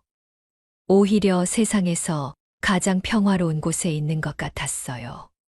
빗방울이 처마에서 떨어져서 작은 웅덩이를 만들고 바람에 흩날리는 빗줄기가 만들어내는 자연의 음악. 그 속에서 상우 씨와 나란히 앉아 있는 저희의 모습이 참 자연스러워 보였어요. 마치 오래전부터 이렇게 함께 해왔던 것 같은 느낌이었거든요. 소나기가 거의 그쳤을 때쯤 상우 씨가 조용히 말씀하셨어요. 이런 시간이 참 좋네요. 평온하고. 저도 같은 마음이었어요. 급한 일상에서 벗어나서 이렇게 자연의 소리를 들으며 누군가와 조용히 시간을 보낸다는 게 얼마나 소중한 일인지 새삼 깨달았어요.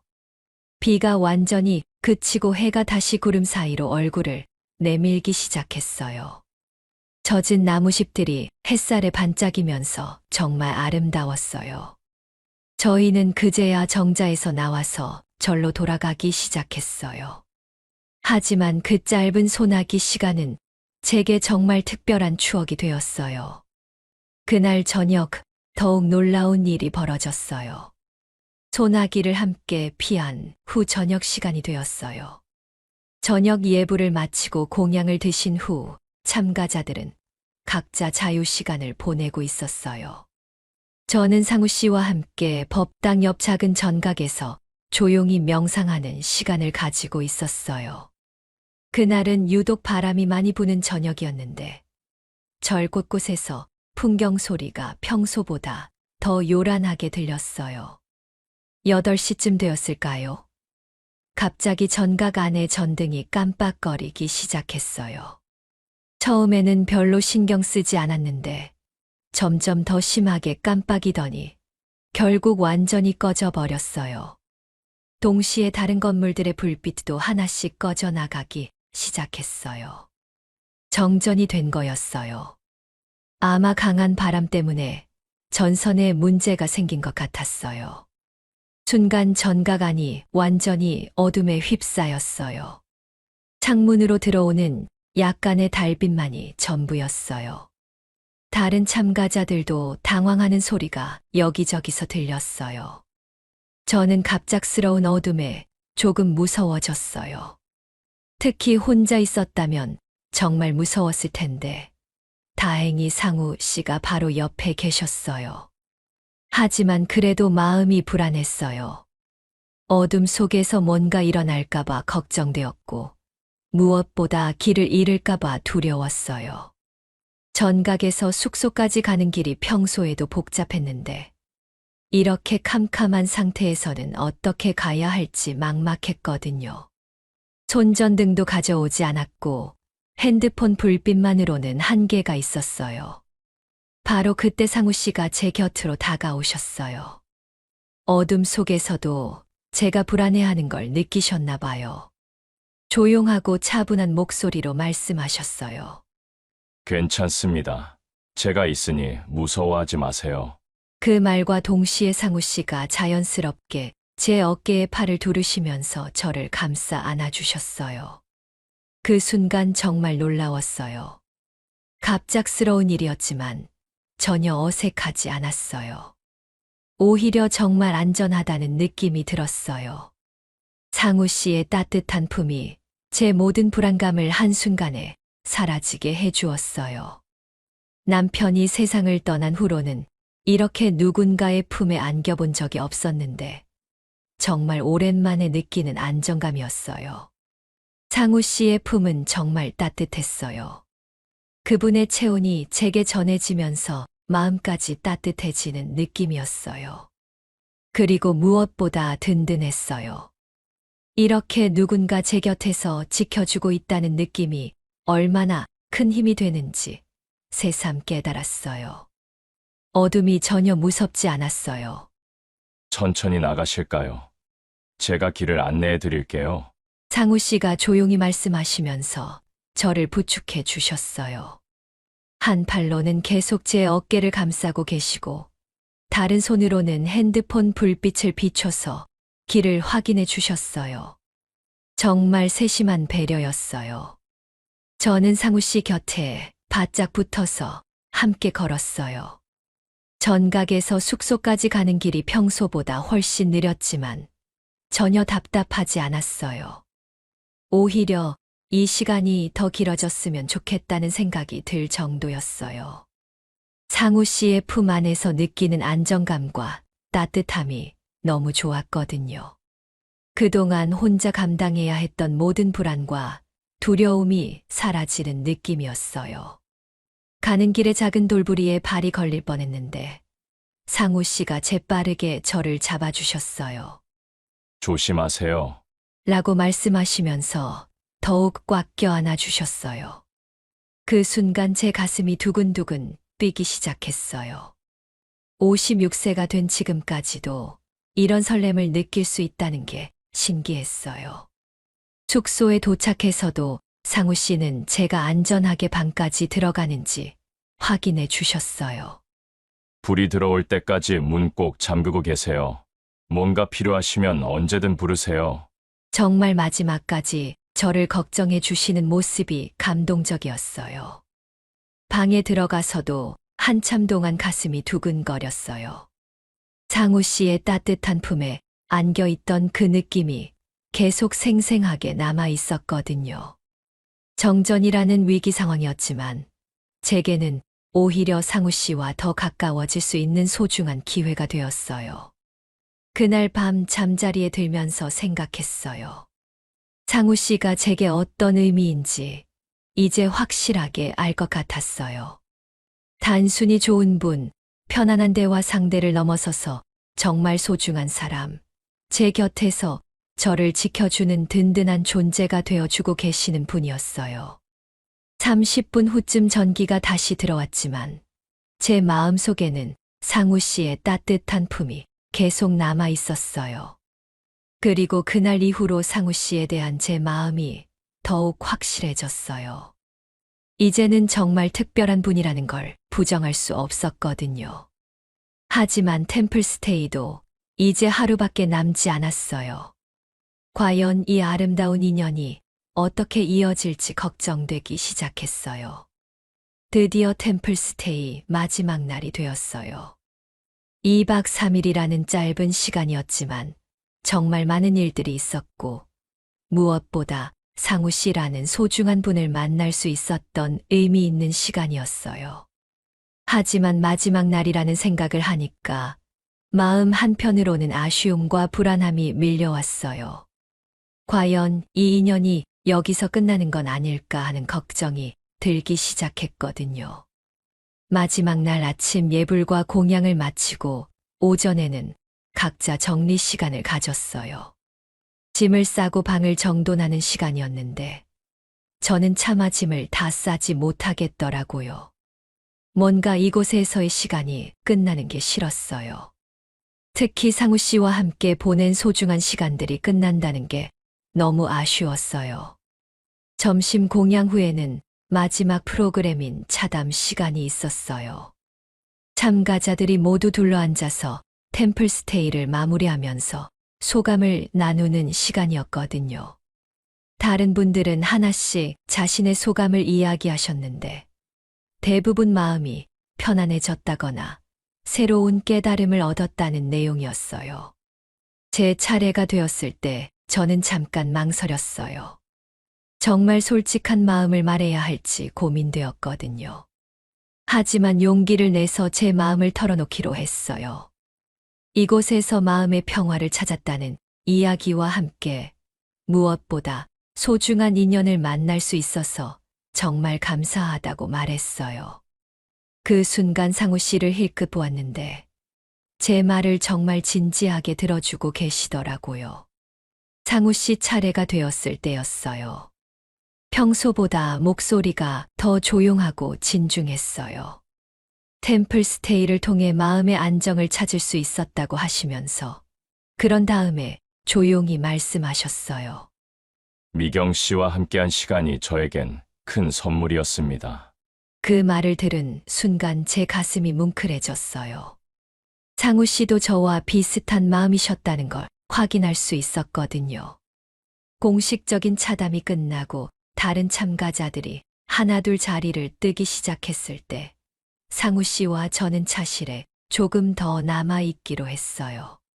서로 마지막 이야기를 나누고 싶었거든요. 둘만 남게 되니까 분위기가 더욱 진지해졌어요. 상우 씨가 제 얼굴을 바라보시면서 천천히 말씀하기 시작하셨어요. 정말 미경 씨를 만날 수 있어서 다행이었어요. 혼자 지내면서 많이 외로웠는데 이렇게 마음을 나눌 수 있는 분을 만나다니. 상우 씨의 말이 정말 진심으로 느껴졌어요. 저도 더 이상 제 마음을 숨기고 싶지 않았어요. 용기를 내서 제 솔직한 마음을 고백했어요. 저도 그래요. 다시 혼자가 아니라는 걸 알게 됐습니다. 그 말을 한순간 저는 정말 후련했어요. 그동안 마음속에 품고 있던 감정을 드디어 표현할 수 있었거든요. 상우 씨도 제 말을 듣고 안도하는 표정을 지으시더라고요. 아마 저와 같은 마음이었지만 먼저 말하기 어려워하셨나 봐요. 차실의 조용한 분위기 속에서 저희는 앞으로에 대한 이야기도 나눴어요. 서울로 돌아가서도 계속 만날 수 있을지, 이 소중한 인연을 어떻게 이어갈지에 대해서요. 상우 씨가 제 연락처를 물어보셨을 때 정말 기뻤어요. 이제 정말 끝이 아니라는 걸 확신할 수 있었거든요. 30분 정도 더 이야기를 나눈 후에야 저희는 차실을 나왔어요. 이제 정말 떠날 시간이 되었거든요. 다른 참가자들도 모두 짐을 들고 버스를 기다리고 있었어요. 저는 상우 씨와 나란히 서서 저를 마지막으로 둘러봤어요. 2박 3일의 짧은 시간이었지만 정말 많은 일이 있었던 곳이었어요. 스님께서 나오셔서 마지막 인사를 해주셨어요. 좋은 인연들을 만드시고 마음의 평화를 찾으셨기를 바라요. 언제든 다시 오세요. 정말 따뜻한 말씀이었어요. 저는 스님께 깊이 감사 인사를 드렸어요. 이곳에 와서 상우 씨를 만날 수 있었으니까요. 버스에 올라타면서 저는 상우 씨가 제 옆자리에 앉으시기를 은근히 바랐어요. 다행히 상우 씨도 같은 마음이셨나 봐요. 자연스럽게 제 옆에 앉으셨어요. 창밖으로 절이 점점 멀어져 가는 모습을 보니까 정말 아쉬웠지만 동시에 새로운 시작에 대한 기대감도 들었어요. 템플스테이는 끝났지만 상우 씨와 제 인연은 이제 시작이었어요. 차담에서 나눈 솔직한 고백을 통해 저희는 서로의 마음을 확인할 수 있었고 앞으로도 함께 할 수 있다는 희망을 갖게 되었어요. 2박 3일의 짧은 만남이 제 인생에 이렇게 큰 변화를 가져다 줄 줄 누가 알았겠어요. 버스가 산길을 따라 내려가기 시작했을 때 정말 특별한 순간이 다가오고 있었어요. 버스가 산길을 따라 천천히 내려가기 시작했어요. 창밖으로 보이는 풍경이 정말 아름다웠어요. 단풍으로 물든 산자락들이 겹겹이 펼쳐져 있고 그 사이사이로 구름이 흘러가고 있었어요. 아직 오후 햇살이 남아 있어서 산들이 황금빛으로 물들어 보였거든요. 2박 3일 동안 머물렀던 절이 점점 멀어져 가는 모습을 보니까 정말 아쉬웠어요. 상우 씨도 저처럼 창밖 풍경에 빠져 계시는 것 같았어요. 조용히 산들을 바라보시면서 가끔 감탄하시는 모습이 보였어요. 저희는 특별한 대화를 나누지 않았지만 그 침묵이 전혀 어색하지 않았어요. 오히려 편안했어요. 마치 오랜 친구처럼, 아니 그보다 더 가까운 사이처럼 느껴졌거든요. 버스가 굽이굽이 산길을 따라 내려가면서 가끔 흔들렸어요. 그럴 때마다 상우 씨와 제 어깨가 자연스럽게 부딪혔어요. 처음에는 서로 미안하다고 했지만 나중에는 그런 말도 필요 없을 정도로 자연스러워졌어요. 마치 원래부터 이렇게 가까이 앉아서 여행을 해왔던 것처럼 말이에요. 1시간쯤 지났을까요? 저는 창밖의 경치를 보다가 문득 상우 씨를 바라봤어요.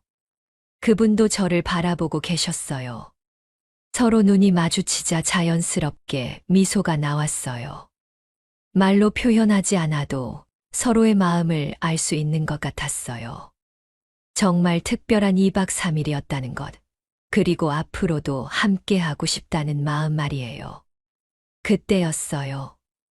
버스가 커브길을 돌면서 조금 크게 흔들렸는데 그 순간 상우 씨의 손등이 제 손에 살짝 닿았어요. 정말 우연한 일이었어요.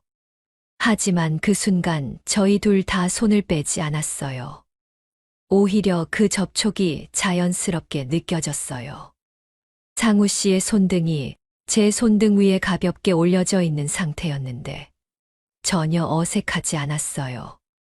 상우 씨가 저를 바라보면서 조용히 물어보셨어요. 괜찮으세요? 저는 고개를 끄덕이면서 네, 괜찮아요.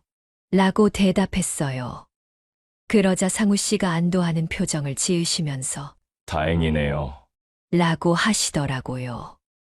그런데 그 말들이 단순히 손이 닿은 것에 대한 이야기가 아니라는 걸 저희 둘 다 알고 있었어요. 그 순간 저희는 말없이 서로를 바라보면서 웃었어요. 정말 자연스러운 웃음이었어요. 어떤 말도 필요 없었어요. 그 웃음 속에 모든 마음이 담겨 있었거든요. 템플스테이에서 함께 보낸 시간들, 서로에게 느낀 감정들, 그리고 앞으로에 대한 기대감까지 모든 것이 그 웃음에 녹아 있었어요. 상우 씨의 손이 제 손 위에 있는 동안 저는 정말 많은 것을 느꼈어요. 따뜻함, 안정감, 그리고 무엇보다 이분과 함께라면 어떤 어려움도 극복할 수 있을 것 같다는 확신 같은 것 말이에요. 그동안 혼자 지내면서 느꼈던 모든 외로움과 불안감이 사라지는 느낌이었어요. 다른 승객들은 각자 휴식을 취하고 계셨기 때문에 저희 이런 작은 스킨십을 눈치채는 사람은 없었어요. 하지만 설령 누가 봤다고 해도 부끄럽지 않았을 것 같아요. 그만큼 자연스럽고 당연한 느낌이었거든요. 마치 원래부터 이렇게 서로의 손을 잡고 여행을 해왔던 것처럼요. 버스가 계속 산을 내려가면서 점점 평지에 가까워졌어요. 서울까지는 아직 1시간 정도 더 가야 했지만 저는 이 시간이 더 길어졌으면 좋겠다는 생각이 들었어요. 상우 씨와 이렇게 조용히 함께 있는 시간이 너무 좋았거든요. 말을 많이 하지 않아도 서로의 마음이 통한다는 느낌이 정말 신기하고 감동적이었어요. 상우 씨도 비슷한 마음이셨나 봐요. 가끔 제 손을 살짝 쓰다듬어 주시면서 창밖을 바라보고 계셨어요.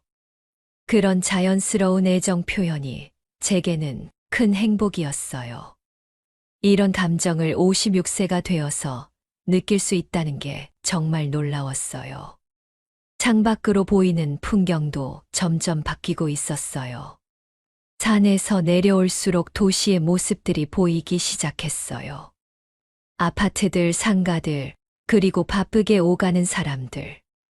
곧 일상으로 돌아가야 한다는 현실이 다가오고 있었지만 상우 씨와 함께라면 그 일상도 전과는 다를 것 같다는 기대감이 들었어요. 손을 맞대고 있는 동안 저희는 정말 많은 것을 확인할 수 있었어요.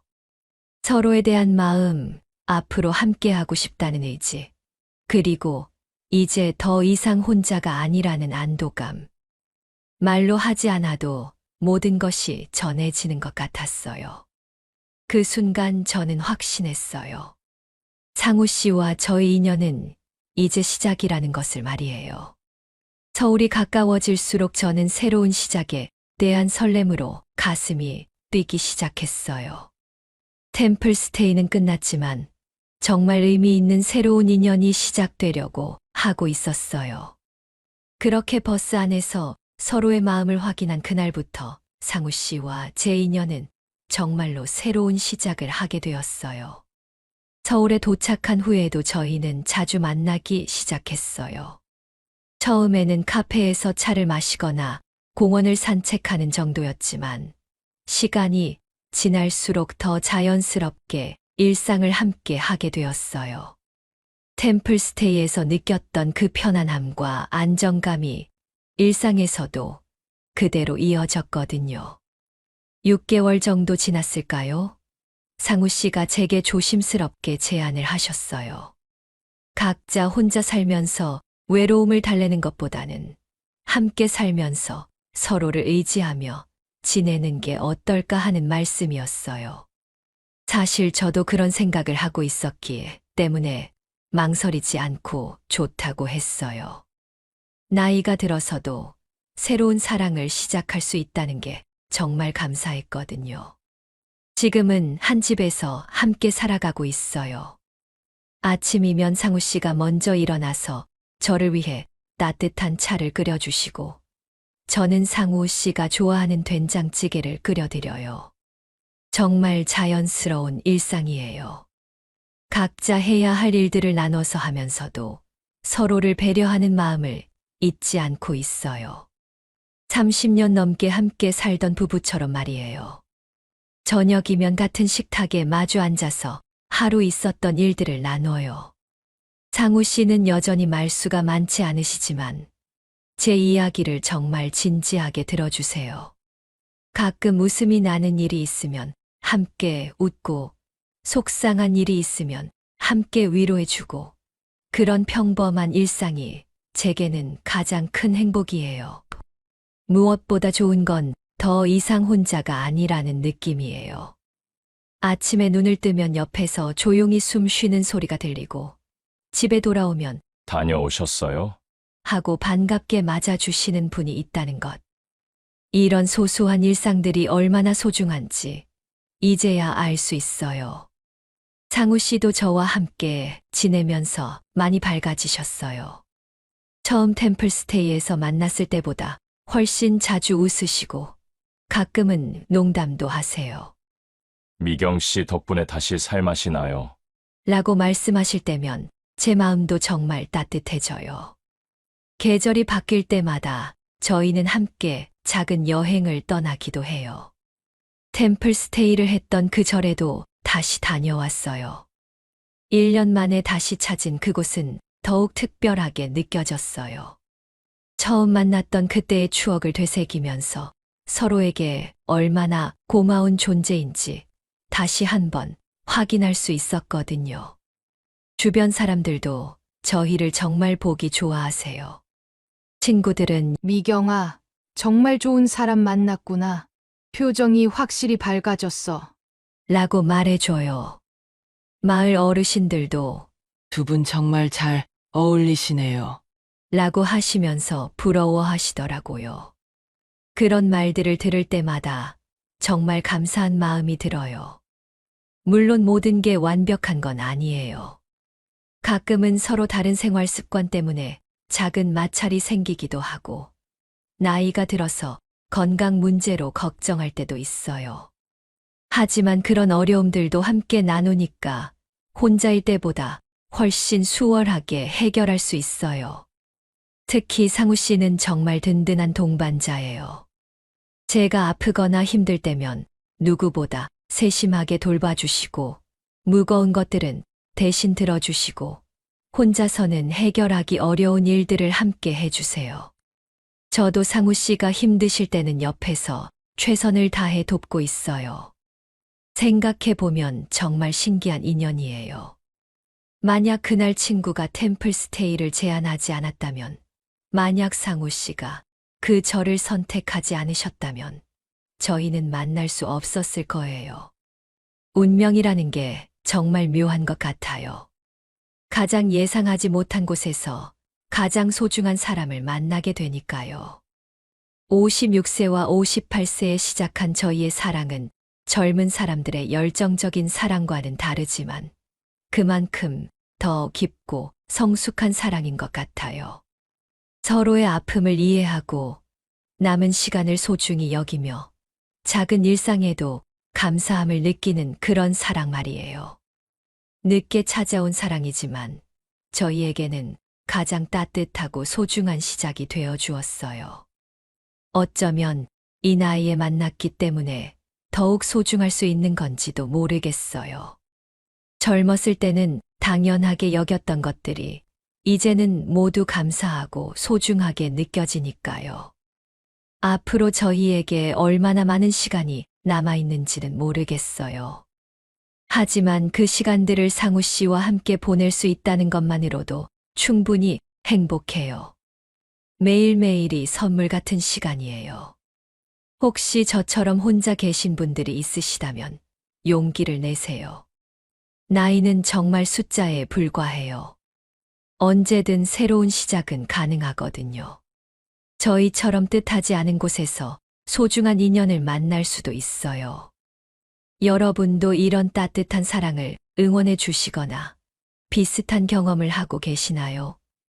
저희 템플스테이 사랑 이야기가 여러분 마음에 와닿으셨다면 구독과 좋아요 버튼을 꼭 눌러주세요.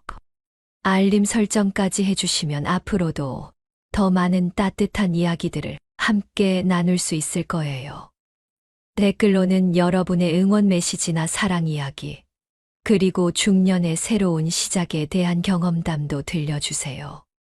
모든 분들의 인생에 늦은 봄이 찾아오기를 진심으로 바라며 저희 이야기를 끝까지 들어주셔서 정말 감사합니다.